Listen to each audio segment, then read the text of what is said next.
이름을 짓는다는 것은 권위의 표현입니다. 여러분 그 사실 아십니까? 그래서 여러분이 나중에 결혼을 하고 이제 아이를 낳으신다면 그 아이의 이름을 짓게 될 텐데 그 이름 짓는 문제가 의외로 쉽지 않을 수가 있습니다. 제 첫째 아이인 유일이의 이름을 지을 때 그랬습니다. 저는 전혀 예상하지 못했었는데 이 아이가 이제 양가, 친가 외가 통틀어서 첫째 손주였거든요. 그랬더니 이 아이의 이름을 누가 짓느냐의 문제로 보이지 않는 미묘한 눈치 게임이 벌어지더라고요. 이름을 친가에서 짓느냐, 외가에서 짓느냐, 아니면 그냥 뭐 부모가 짓느냐, 뭐 그런 신경전이 있었습니다. 물론 뭐 저희는 양가 부모님이 이제 서로 양보를 하면서 자연스럽게 해결이 되었는데 그때 제가 이제 피부로 깨닫게 된 거예요. 아, 이름을 짓는 것이 정말로 이게 권위의 문제이고 이것이 이제 정말 다툼으로 이어질 수도 있겠다. 그걸 알게 됐어요. 결론적으로 뭐 제 아들 유일의 이름은 이 외가 쪽의 그 증조 할아버지가 지어주셨는데 저는 아주 멋진 이름이라고 생각합니다. 어쨌든 이런 이유로 성경에서는 하나님께서 사람들의 이름을 지어주십니다. 이게 뒤집어질 수는 없습니다. 거꾸로 사람이 하나님의 이름을 지어줄 수는 없다는 이야기입니다. 당연한 이야기겠죠. 이런 이름을 짓는 이야기는 창세기에 많이 나오는데요. 하나님은 아브라함의 이름을 아브라함이라고 지어주셨죠. 그 뜻이 뭡니까? 민족의 아버지. 그리고 그 아내인 사레의 이름도 사라라고 지어주셨습니다. 뜻은 여주인이란 뜻인데 민족의 어머니가 되라라는 뜻이었습니다. 그리고 또 하나님은 그 부부의 자녀의 이름도 지어주셨습니다. 태어나기도 전에 이미 이름을 지어주셨죠. 너희가 아들을 낳을 것이니 그 이름을 이삭이라고 해라. 그 뜻은 웃음이란 뜻이었는데 이제 노인이 됐는데 너네가 아들을 낳을 것이다라고 예언했더니 그 부부가 웃었잖아요. 웃었기 때문에 그 이름을 이삭이라고 지어주셨죠. 그렇게 태어난 이삭이 또 쌍둥이 자녀를 낳았고 그 중에 한 자녀가 장성했을 때에 하나님은 그에게도 이름을 지어주셨는데 이름이 이스라엘이었죠. 그 뜻은 하나님과 겨루어 이겼다. 실제로 그는 하나님과 밤새 씨름을 해서 이겼던 인물이었습니다. 이런 모든 인물들에게 하나님께서 이름을 지어주셨던 이유가 있습니다. 하나님의 권위를 확인하시는 거죠. 하나님의 주인됨을 확인하시는 거예요. 하나님의 언약이 바로 그 인물들을 통해서 흐르고 있다. 그것이 이 이름 지음을 통해서 확인되는 겁니다. 그래서 이름을 짓는다는 것은 권위의 표현이고요. 또한 하나님이 사람들에게 하실 수 있는 압도적인 축복의 표현 중에 하나인 거예요. 그런데 여러분, 성경에서 놀랍게도 단 한 번 이 방향이 뒤집힌 사건이 발생합니다. 성경을 통틀어 딱 한 번 있어요. 감히 사람이 하나님의 이름을 지어준 일이 있습니다. 그것도 여성이 합니다. 여성을 제가 비하하는 것이 아니고 고대의 여성은 그냥 현실적으로 인간 취급을 못 받았죠. 그런데 그랬던 여성이 하나님의 이름을 지어드립니다. 심지어 그것도 이방인 여성이, 그것도 이방인이면서 노예였던 여성이 감히 하나님의 이름을 지어드립니다. 오늘 그 이야기를 보고자 합니다. 그 여성의 이름이 하갈인데요. 아마 이 놀라운 여성에 대해서 잘 모르시는 분이 많으실 겁니다. 그러나 이 여성은 더 많이 알려져야 마땅합니다. 이 하갈은 아브라함의 첩인데요. 아브라함은 다 아시죠? 아브라함에게는 아내 사레가 있었고요. 사라의 이전 이름입니다. 이때는 사레의 시절이에요. 아브라함과 사레. 그 사레에게 딸려 있던 몸종이 하갈이었습니다. 노예죠, 노예. 이집트 출신이고요. 아브라함이 처음 가나안 땅에 왔을 때 그 땅에 기근이 들었기 때문에 이제 이집트로 도망갑니다. 그때 그 파라오에게서 얻었던 많은 그 보물들과 그 노예들을 얻는데 그중 한 명이 이 하갈이었을 거라고 추정합니다. 아브라함은 하나님으로부터 이 많은 자손을 약속받았는데요. 그런데 문제는 자식이 생기지를 않는 거죠. 그러니 어떻게 하겠습니까? 자기의 이 사레의 몸종인 하갈과 잠자리를 해서 자식을 낳으려고 합니다. 이것은 아내인 사레가 제안한 방법이었고요. 서자를 드리라는 거지요. 이게 지금 보면 좀 이상하지만 그 당시에는 적법한 당연한 일이었습니다. 하갈은 노예입니다. 노예에게는 선택권이 없죠. 주인이 시키는 대로 합니다. 순종할 뿐입니다. 그래서 아브람과 잠자리를 가졌고 아이가 생겼습니다. 성경은 아이가 생기자 하갈이 그 여주인을 멸시했다고 합니다. 근데 사실은 알 수 없습니다. 왜냐하면 오늘 성경 본문은 철저하게 히브리인의 관점이고 주인의 관점이지 이방인이나 노예의 관점은 아니기 때문입니다. 물론 어느 정도 예전과는 달라진 분위기가 있었을 것이고 하갈이 이 사례를 바라보는 시선이 사뭇 달랐겠죠. 그래도 감히 주인을 멸시할 수 있었을까? 저는 그런 생각을 좀 해보거든요. 어쨌든 여주인 사례가 이 일로 화가 많이 납니다. 화가 나서 아브라함에게 따졌고요. 아브라함은 사례에게 전권을 위임합니다. 당신의 여종이니 당신이 좋을 대로 하시라. 그랬더니 사례가 하갈을 학대하기 시작합니다. 이 학대가 어떤 학대인지 어느 정도의 학대인지 생략이 돼 있어요. 저는 이 생략도 이 성경의 서술 관점을 보여준다고 생각해요. 사례는 언어적인 폭력뿐만 아니라 물리적인 폭력을 가했음이 분명합니다. 아마도 뱃속의 아이가 유산될 정도의 심각한 폭력이었을 거라고 저는 생각해요. 왜냐하면 이 학대 때문에 하갈이 도망가거든요. 어디로 가냐면 광야로 도망갑니다. 사막으로 갔다는 얘기예요. 여러분, 저는 이제 새 아이의 아빠고 그래서 임신부와 함께 많은 시간을 보내봐서 어느 정도는 알고 있는데, 임신부가 자기 혼자 자진해서 홀몸으로 사막으로 도망을 간다? 제정신입니까? 그럴 일은 일어나지 않습니다. 임신부는 오직 뱃속의 태아를 살려야 한다는 생각밖에 없거든요. 그런데 사막으로 도망을 간다? 사례의 학대가 사막의 그 열악한 환경보다 더 악랄했다는 이야기밖에 안 되죠. 어쩌면 사례는 작정하고 그 아이를 유산을 시키려고 했을지도 모를 일입니다. 어쨌든 그 광야에서 기진맥진한 찰나에 하갈이 여호와의 사자를 만납니다. 사례의 여종 하갈아, 내가 어디서 왔으며 어디로 가느냐?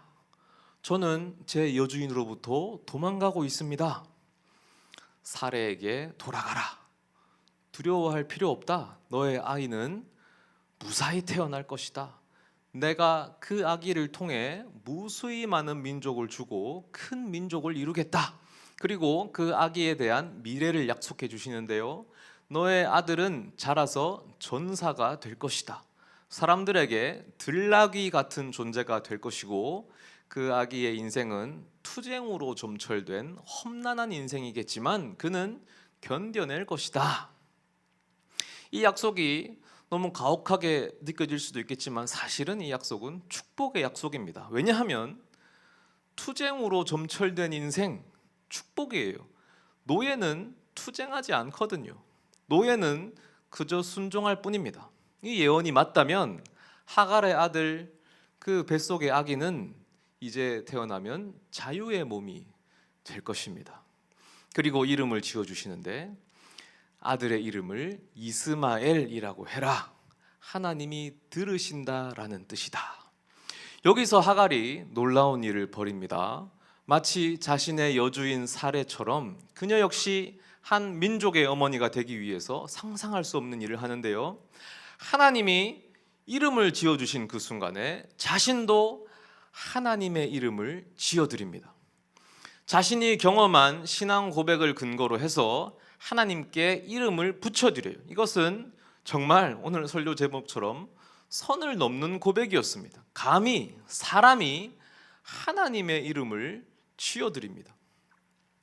그 고백이 오늘 본문 13절이었는데요. 이것을 세번역 성경으로 보시면 그 의미가 선명하게 다가옵니다. 하갈은 내가 여기에서 나를 보시는 하나님을 뵙고도 이렇게 살아서 겪은 일을 말할 수 있다니 하면서 자기에게 말씀하신 주님을 보시는 하나님이라고 이름 지어서 불렀다. 그런데 하나님은 분명히 방금 뭐라고 했냐면 이스마엘이라고 당신을 밝히셨어요. 그 뜻이 하나님은 들으신다 였습니다. 들으시는 하나님이라고 자신의 이름을 밝히셨어요. 나는 듣는 하나님이다. 그랬더니 하갈은 말합니다. 아니요, 하나님은 들으실 뿐 아니라 보시는 하나님이십니다. 약간 말대꾸예요 이거는. 그리고 거기 있던 샘의 이름을 부엘라 헤로이라고 또 이름 지어버립니다. 거의 장명충인데 사방에 막 다 이름 붙입니다. 그 뜻이 뭐냐면 나를 보시는 살아계신 분의 샘, 나를 보시는 분의 우물.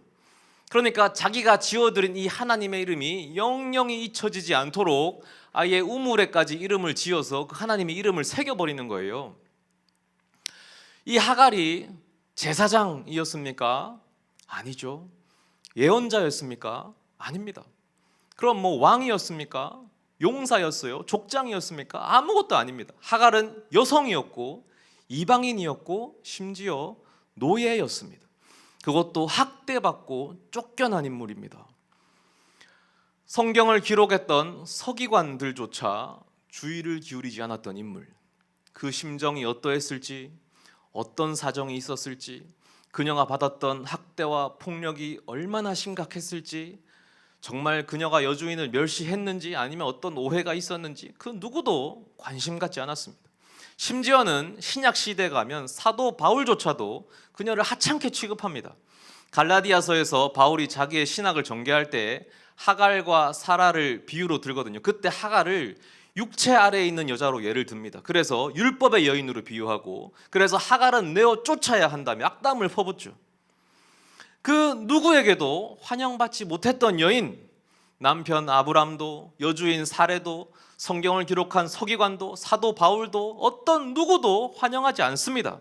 그래서 홀로 광야에서 외로이 죽어가던 여인입니다. 그러나 오직 한 분, 하나님만은 달랐습니다. 하나님은 하갈을 기억하셨죠.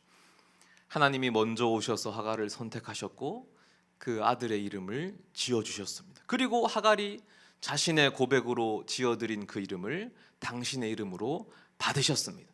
성경에 기록되게 하셨고 후대에 남게 하셨습니다.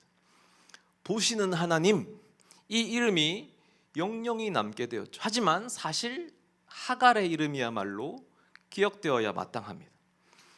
성경 전체를 통틀어서 유일하게 하나님의 이름을 지어드린 사람, 여성이자 이방인이자 노예였던 인물 하갈입니다. 하나님이 그녀의 고백을 받으심으로 세상에서 잊혀졌던 이 여인을 영원히 기억되게 하셨습니다.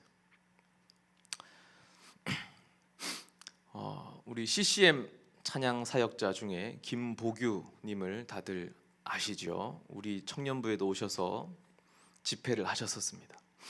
그분의 노래 중에 레아의 노래라는 곡이 있습니다. 그 노래는, 이 노래 아십니까? 이 창세기에 있는 야곱의 아내 중에 한 사람인 레아의 관점에서 성경을 신선하게, 말 그대로 신선하게 써내려간 노래입니다.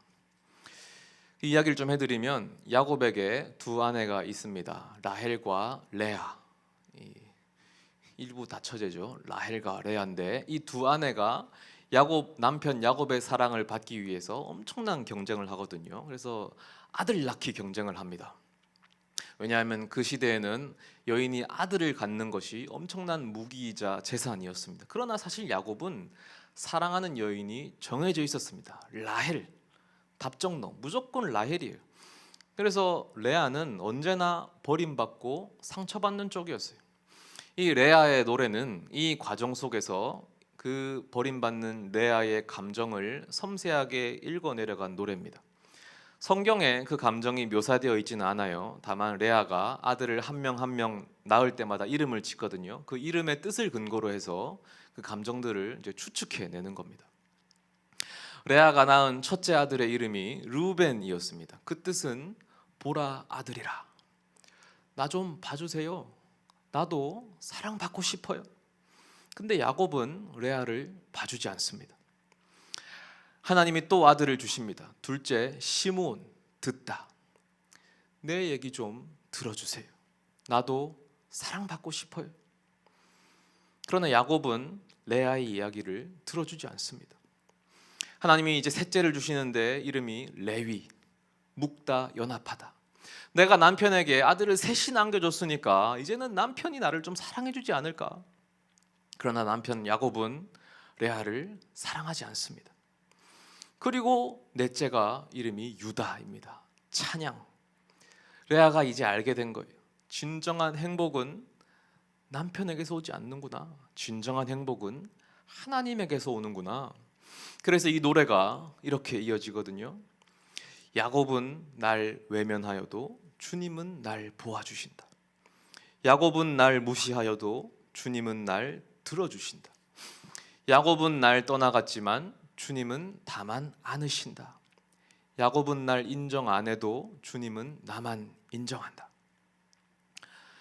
이 성경에 사실 이런 인물들의 이야기가 참 많습니다. 왜 그렇겠습니까? 우리 주님이 정말 그런 분이시기 때문이에요. 이 세상 살기가 참 쉽지가 않은데요. 나이를 먹어갈수록 더 그렇습니다. 우리 인생이 참 보잘것없다고 느껴질 때가 있죠. 세상은 너무 크고 우리는 작아요. 악착같이 살아본다고 하지만 노력한 만큼 성과가 나오는 것 같지도 않고 누가 뭘 알아주지도 않고 인정해주지도 않습니다.